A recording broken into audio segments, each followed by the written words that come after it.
Anggota Resmob Polda Sulsel mengungkap jaringan pelaku pemalsuan surat-surat kendaraan yang terjadi di wilayah Sulsel. Dalam kasus tersebut, polisi menangkap 7 orang terduga pelaku. Masing-masing inisial AS 53 tahun, MLD 23 tahun, SYR 47 tahun, AR 45 tahun, IS 43 tahun, GSL 37 tahun, dan DT 50 tahun.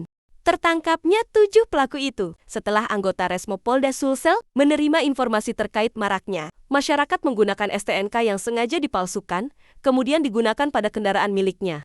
STNK tersebut sudah habis masa berlakunya dengan memperbarui data yang ada di dalam STNK tersebut. Selain itu, mereka ditangkap setelah melakukan pemalsuan STNK mobil yang masih berstatus cicilan atau masih kredit, agar terhindar dari penarikan pembiayaan.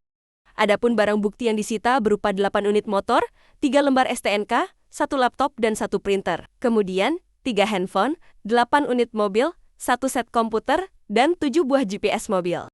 Berikut keterangan di Reskrimun Polda Sulsel, Kombes Pol Setiadi.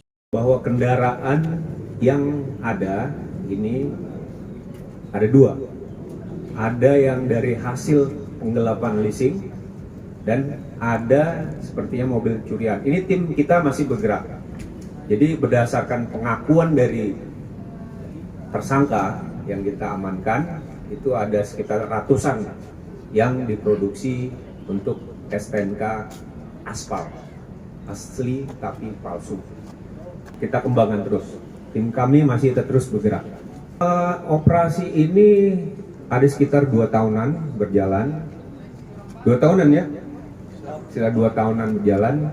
Jadi ini ada yang dari mana? Sulawesi Tengah, Sultra, bahkan ada yang ke Papua. Papua ada STNK aspal ini digunakan di sana.